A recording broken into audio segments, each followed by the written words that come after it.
We're going to explore how much money you need in the go-go years if you're going to travel in retirement.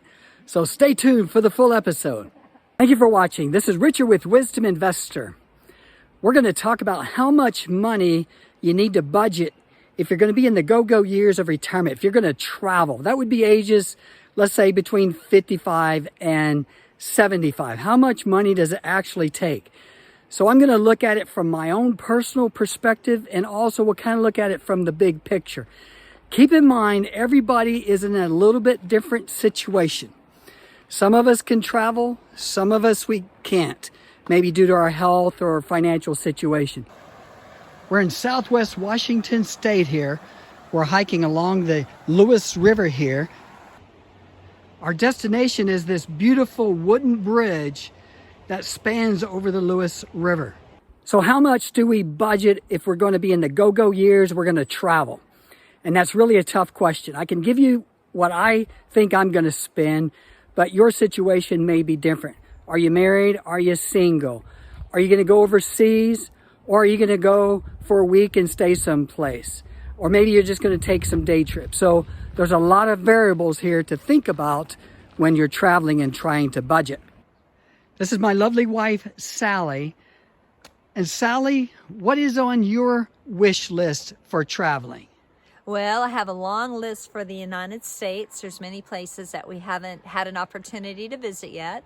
I'd like to go and see some of the national parks in Wyoming and Montana. I'd like to go into Colorado.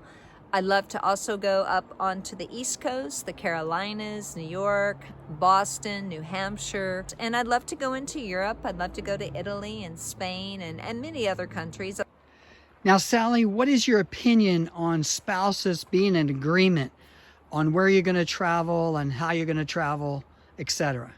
Well, I think it's very important to sit down together as a married couple and talk about the specifics.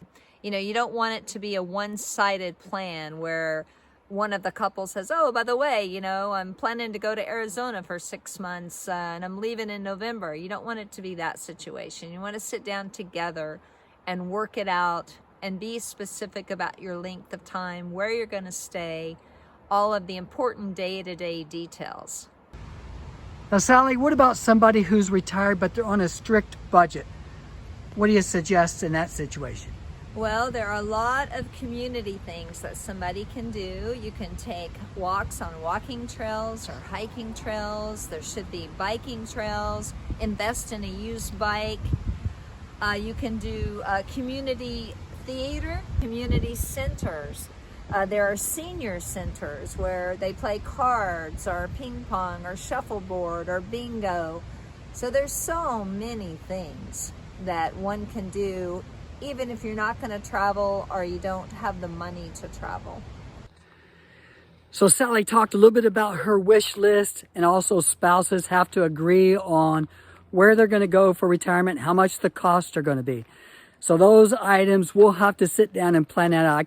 So how much does it cost to travel? Or how much should a person budget? We recently did 3 days at Mount Rainier. You can catch that on one of my videos called the 3 Stages to Retirement.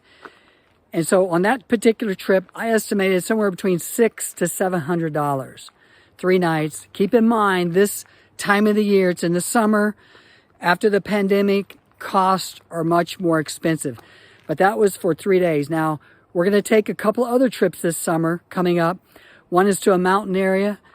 We're also going to go to an area that has a lot of water. But that next trip is going to cost about $1,200, and the one in the mountain area is probably going to be about $1,000. Now, those are driving to our destination. We're not flying. If a person's going to fly, then, of course, you're probably going to have to add in an extra $500 or $700, depending on where you're going. We also do day trips to the Pacific Ocean. We're only an hour and a half away by car, so we can go to the ocean. We typically don't spend the night. You can spend the day. Of course, your cost is the gas and food, and then come back in the evening. Now, as far as myself, we sold our house a couple of years ago to downsize. We haven't purchased another house, mostly because of the pandemic and what's going on.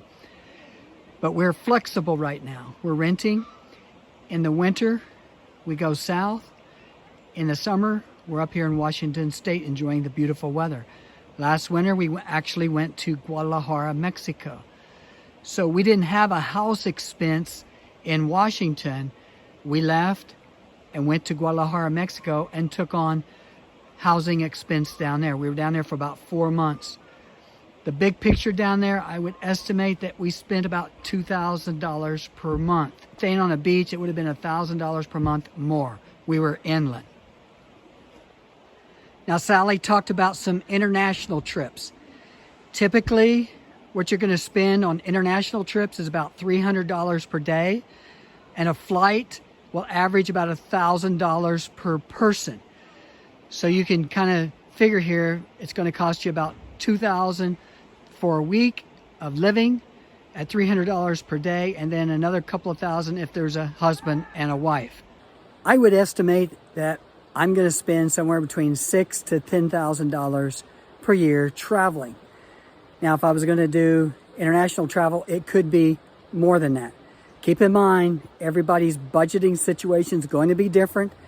Also, our health situation, we may not feel like traveling, but you can at least go to a park or maybe see relatives in your area.